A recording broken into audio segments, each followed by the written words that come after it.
आपको जानकारी होगी कि जिस तरह से हमारे ये विवाह संस्कार प्राचीन काल से चलता आ रहा है और उन कार्यक्रमों में विद्वानों की एक विशेष भूमिका होती है, क्योंकि विद्वान जब आते हैं, घर में पधारते हैं और कुछ ज्ञान की जो अच्छी बातें बताते हैं, उससे हमारा और हमारे परिवार के सभी व्यक्तियों का जीवन धन्य हो जाता है, क्योंकि हम उनके उपदेशों को सुनकर के, प्रवचनों को सुनकर के और जब उनकी बातों पे अमल करते हैं, उनके अनुसरण आचरण करते हैं, तब जाकर के हमारा जीवन कहीं धन्य बन पाता है। आज इस विवाह संस्कार में हमने जो ये यज्ञ किया है, इस संस्कार का महत्व है समावर्तन संस्कार। ये संस्कार भी हमारे यहाँ वेद की पद्धति के अनुसार प्राचीन काल से चला आया है। इस संस्कार का महत्व होता था कि जब विद्यार्थी गुरुकुल में पढ़ करके आचार्य के पास या कन्या आचार्यों के पास पढ़ करके शिक्षा ग्रहण करके जब वापस आती थी घर में, जब गुरुओं से या आचार्यों से प्रार्थना करके कि गुरुवर अब हमारी विद्या पूर्ण हुई, अब हम घर की ओर जाना चाहते हैं, तब आचार्य उन्हें अनुमति देते थे कि ठीक है, आप जाइए, आपकी विद्या पूर्ण हुई, अब आप गृहस्थ के योग्य हैं, आप गृहस्थ आश्रम में प्रवेश कर सकते हैं, यानी कि घर गृहस्थी बसा सकते हैं। तो ये उसके ऊपर ये संस्कार किया जाता था।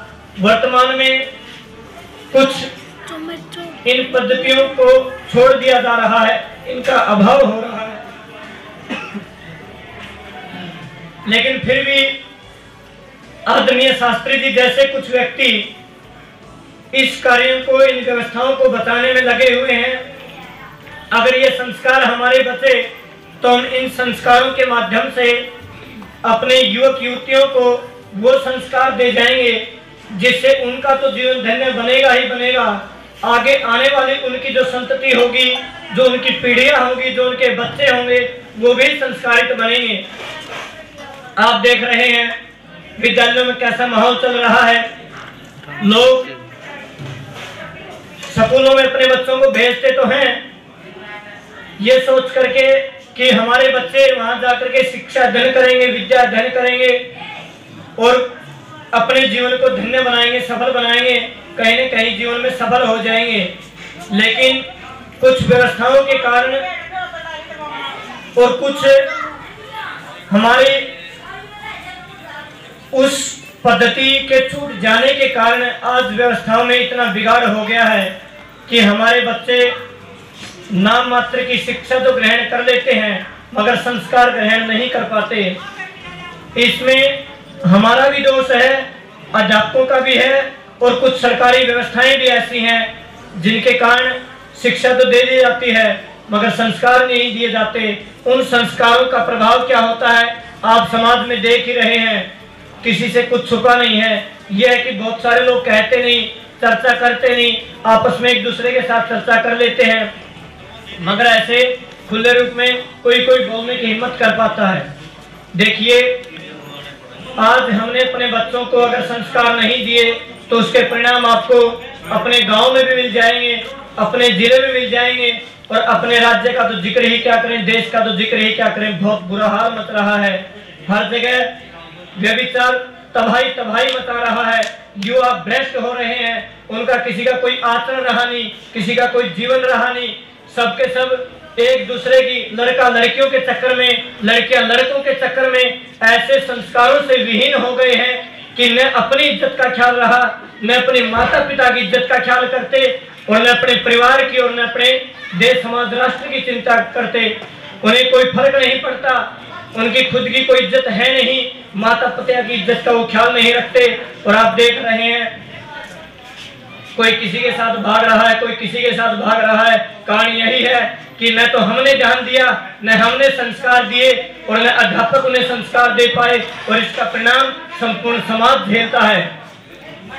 तो जो भी ये हमारे कार्यक्रम किए जाते हैं, जन्म से लेकर के मृत्यु पर्यंत जो 16 संस्कारों का वर्णन शास्त्रों के अंदर आता है, उनका यही महत्व बताया गया है कि अपने बच्चों को वो संस्कार दीजिए जिसके कारण उनके अंदर कोई चारित्रिक दोष न आए या किसी भी प्रकार का उनके आचरण भ्रष्ट न हो, न वो नशे की लत में जाएं, न वो किसी और तरफ जाएं। आज युवाओं को भाना चाहिए। मैंने बहुत सारे युवक ऐसे देखे हैं जो कहते हैं कि जी मैं तो विवाह में थोड़ी सी ले लेता हूँ। शराब पीने का, उन्हें पार्टी करने का भाना चाहिए कि मैं तो विवाह में पी लेता हूँ, या मित्र का लड़का हो गया इसलिए पी लेता हूँ, या ये कर लेता हूँ। हकीकत ये है कि उनके पास शिक्षा नहीं है, आचरण नहीं है, और माता पिता कोई ऐसा नहीं है जो गलत सिखाता हो अपने बच्चों को। सभी माता पिता अच्छा सिखाते हैं, लेकिन बच्चे सीखना नहीं चाहते, वो उल्टे चलते हैं। क्यों? कोई कहीं ना कहीं संगत का प्रभाव है। हमने जब छोटे, जैसे ये छोटे भाई बैठे हुए हैं, अगर इन जैसे बच्चों पे हमने ध्यान दे दिया जाए तो बड़े चल करके ये संस्कारी बन जाएंगे। लेकिन आज से अगर इन पे ध्यान न दिया जाए तो कल को ये भी या तो कहीं ना कहीं शराब आदि पीते हुए मिलेंगे, या तरह तरह के नशे करते मिलेंगे, या कहीं किसी लड़का लड़की के चक्करों में घूमते फिरेंगे। इसलिए आज समाज के अंदर आप देख रहे हैं, देखिए मेरा परिवार है ये, लेकिन फिर भी मुझे कोई हिचकिचाहट नहीं है। मैं सत्य कहूंगा, यहाँ भी कहूंगा, कहीं भी रहते हैं वही कहते हैं, हमारा कर्तव्य बनता है। बच्चों में बहुत तरह के चारित्रिक दोष आ रहे हैं, माता पिता समझाते हैं, डांटते हैं, नहीं मानते, तरह तरह के बिगाड़ हो गए। अगर हमने बचपन से उनके सभी संस्कारों पे ध्यान दिया होता, उनके जन्मदिन आज लोग कैसे मनाते हैं, कोई केक काट करके मनाता है, कोई तरह तरह से मनाता है। हमारे वो संस्कार, वो पद्धतियां नहीं है। ऐसे यज्ञ करके अगर हमने संस्कार बनाए होते, ऐसे ऐसे अगर विद्वान उपदेशक हमारे घर में आते तो वो सारी बातें रखते और वो उन्हें चरित्र की शिक्षा दे करके जाते। क्योंकि आप जानते हैं कि बच्चे माता पिता की बहुत कम मानते हैं, बाहर के व्यक्ति की जल्दी मान लेते हैं। तो बाहर का कोई व्यक्ति आकर के उन्हें उपदेश करेगा, उन्हें शिक्षा देगा कि तुम्हें ऐसा जीवन जीना है, ऐसा तुम्हारा आचरण होना चाहिए, तुम्हारे माता पिता ने तुम्हारे लिए कितना क्या कुछ किया है, और तुम मात्र चंद सेकंड लगाते हो, उनकी इज्जत पे पानी फेर देते हो। तो सोचना चाहिए। तो जब कई बार ऐसा होता है कि बच्चों को हम या तो समझा नहीं पाते, बहुत सारी बातें ऐसी होती हैं, माता पिता शर्म के मारे उन्हें कहते नहीं है, उन्हें समझाते नहीं है, और मास्टर भी कई बार शर्म के मारे नहीं कहते, और कई बार उनके पास व्यवस्थाएं ऐसी होती हैं या वो अपना सिलेबस ही करवा पाते हैं। विद्यालय में कहीं भी कोई अलग से शिक्षक उपदेशक नहीं रखा जाता जो ये संस्कारों की शिक्षा दे सके। आज बच्चों में संस्कारों का अभाव है। अगर आप लोग अपने बच्चों को बचा गए तो आपका आगे भविष्य सुरक्षित है, अन्यथा भूल जाइए कि आपका बुढ़ापा सुख से कटेगा। या तो किसी वृद्धाश्रम में छोड़ देंगे बच्चे, या फिर तुम्हें घर में भी रखेंगे तो एक कोठड़ी में अलग से डाल देंगे कि यहाँ पड़े रहिए। ये पूछने वाले नहीं है, इनके संस्कार खराब हो रहे हैं। इसलिए घरों पे ऐसे यज्ञादि कार्यक्रम करवाएं, विद्वानों को बुलाएं, उपदेशकर्ताओं को बुलवाएं, वो इन्हें समझाएंगे कि बेटा ऐसे जीवन जिया करते हैं, भाई जी बहन जी ऐसे किया करते हैं, ये तुम्हारा कर्तव्य है, ये धर्म है, ये अधर्म है, ये सत्य है, ये सत्य है, ये न्याय है, ये अन्याय है, ये करना है, ये नहीं करना है, वो बताएंगे, तब जाकर के ये आचरण करेंगे। तो इसलिए इन संस्कारों का बहुत ही विशेष महत्व होता है। आज हम जिस पद्धति से ये विवाह संस्कार करने जा रहे हैं, उस संस्कार में वो सारी बातें आएंगी, क्रम से वो सारी बातें बताई जाएंगी कि किस तरह से उनकी प्रतिज्ञाएं होती हैं, प्रतिज्ञाएं करवाई जाती हैं कि तुम्हारा पूरा जीवन कैसे व्यतीत करना है। तुम आज से पहले एक दूसरे को नहीं जानते थे, आज वर और वधू का पहली बार आमने सामने मिलन होता है। वर्तमान की कुछ परिस्थितियों को छोड़ दीजिए, आजकल तो लड़के लड़कियां बहुत बिगड़ गए हैं, उन पर ध्यान नहीं देना है। लेकिन जिस पद्धति की मैं बात कर रहा हूँ उसमें विवाह संस्कार में पहली बार लड़का लड़की को मिलाया जाता है। तो जब वो मिलते हैं तो उसी से प्रतिज्ञा कर लेते हैं कि आगे का हम जीवन ऐसा करेंगे।